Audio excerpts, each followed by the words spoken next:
नमस्कार मंडळी, मी सुनील. आपण पाहत आहात सुनील न्यूज. देशातील 80 कोटी गरीब जनतेला मोठा झटका लागणार आहे.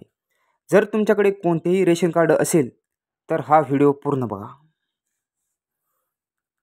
जर तुमच्याकडे रेशन कार्ड असेल, उदाहरणार्थ पिवळं, पांढरं किंवा केसरी, APL, BPL किंवा अंत्योदय कोणतेही रेशन कार्ड असेल तर तुमच्यासाठी महत्त्वाची मोठी चेतावणी.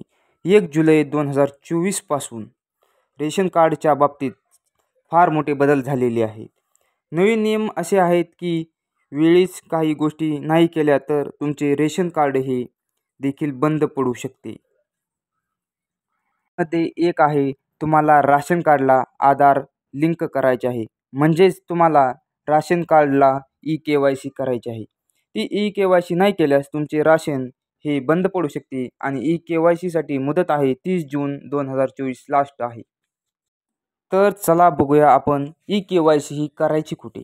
eKYC ही तुम्ही CSC सेंटरवर देखील करू शकता किंवा सोप्या भाषेत म्हणायचे असेल तर आपण तुमची राशनची eKYC ही तुमच्या राशन दुकानावर, जेथे तुम्हाला स्वस्त धान्य दुकानामध्ये जेथे तुम्हाला राशन मिळत आहे तेथे तुम्ही जाऊन स्वतः तुमची eKYC करू शकता. त्यासाठी लागणारे कागदपत्रे हे तुम्ही त्या राशन दुकानदाराला देऊन तुमची eKYC करू शकता आणि तुमचं राशन हे चालू ठेवू शकता. जर तुम्ही eKYC नाही केली तर तुमचे राशन बंद पडण्याची शक्यता आहे.